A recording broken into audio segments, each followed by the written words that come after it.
Welcome to butterfly school. Hindi की स्वापोथी खोलिए। हम गृह कार्य देखने वाले हैं। प्रश्न 5। निम्नलिखित प्रश्नों के उत्तर लिखिए। प्रश्न 1। सुबह से घर के सभी लोग सफाई क्यों कर रहे थे? उत्तर, दीपावली का त्योहार निकट था।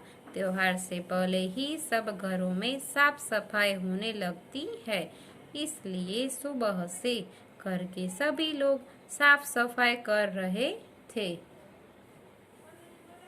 प्रश्न 2।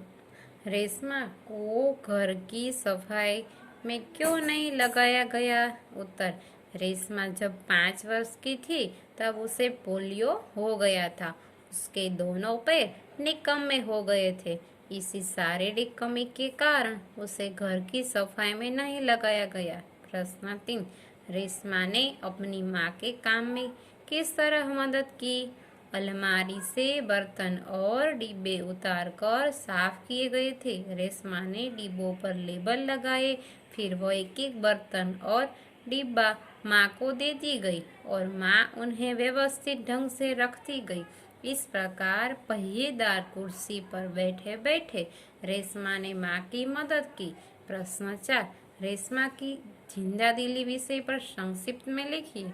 पोलियो के कारण रेशमा के पैर निकम्मे हो गए थे, लेकिन इस शारीरिक कमी का उसके मन पर कोई असर नहीं हुआ। वह अपने सारे काम स्वयं करती है। वह अपने काम के लिए किसी पर निर्भर नहीं रहती।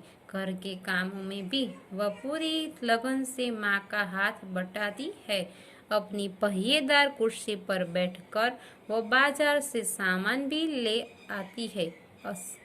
सच, रेशमा एक जिंदादिल लड़की है। प्रश्न 6। निम्नलिखित मुहावरों के अर्थ लिखकर उनका वाक्य में प्रयोग कीजिए। 1। जान आना, चेतना आना। वाक्य, ठंडा पानी पिया तब शरीर में जान आई। 2। आंखों का तारा होना, बहुत प्यारा होना। वाक्य, राकेश अपनी माँ की आंखों का तारा है। 3। आवाज देना, बुलाना, पुकारना। वाक्य, माँ ने खाने के लिए बच्चों को आवाज दी। 4। हाथ बटाना, काम में मदद करना। वाक्य, दीदी घर के कामों में माँ का हाथ बटाती है। 5। मग्न हो जाना, तल्लीन हो जाना। वाक्य, मैदान में जाकर हम खेल में मग्न हो गए। 6। पीठ थपथपाना, शाबाशी देना। वाक्य, मुझे प्रतियोगिता में इनाम मिलने पर पिताजी ने मेरी पीठ थपथपाई। प्रश्न 7। निम्नलिखित शब्दों को वाक्य में प्रयोग कीजिए। 1। मंडराना, आकाश में काले काले बादल मंडराने लगे। 2। बाधा, हमारे रास्ते में कई बाधाएं आई।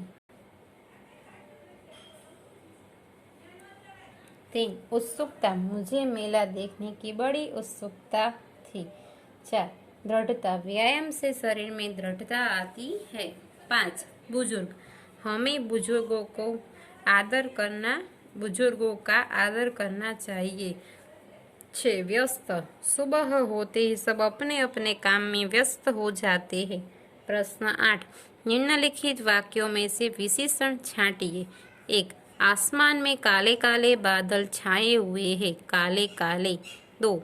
ऊंचे पेड़ पर सुंदर फल लगे हैं, ऊंचे सुंदर। 3। सफेद बकरी हरी घास खा रही है, सफेद हरी। 4। छोटा लड़का सो गया है, छोटा। 5। कक्ष में 10 लड़कियां बैठी है, 10। 6। कुत्ता वफादार प्राणी कहा जाता है, वफादार। प्रश्न 9। निम्नलिखित शब्दों को शब्दकोश के क्रम में लिखिए। मेहनत, भूकंप, सुंदर, मरीज, श्रेष्ठ, निर्दोष, तूफान, अंगूर, आकाश, लंबी। शब्दकोश के क्रम में अंगूर, आकाश, तूफान, निर्दोष, भूकंप, मरीज, मेहनत, लंबी, श्रेष्ठ, सुंदर। आपके सामने प्रश्न हो, दीपावली के त्योहार के बारे में दादी ने रेशमा को और गोलू को क्या बताया? उसका उत्तर आप लिख लिए। दीपावली के त्योहार के बारे में दादी ने रेशमा और गोलू को बताया कि इसी दिन श्री राम रावण को पराजित कर अयोध्या लौटे थे। दीपावली का त्योहार सूचित करता है कि बुराई पर अच्छाई और असत्य पर सत्य की सदा जीत होती है। यह अंधकार पर उजाले की जीत का त्योहार है। स्वापोथी में आपका इकाई 6 पूर्ण हुआ।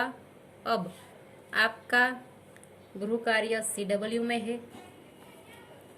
अभ्यास प्रश्न 2 अ और स्वाध्याय का प्रश्न 6 का अ लिखना है। यहाँ तक आप अच्छे से गृह कार्य कर लेना। हम आगे के पीरियड में इस गृह कार्य की जांच करेंगे।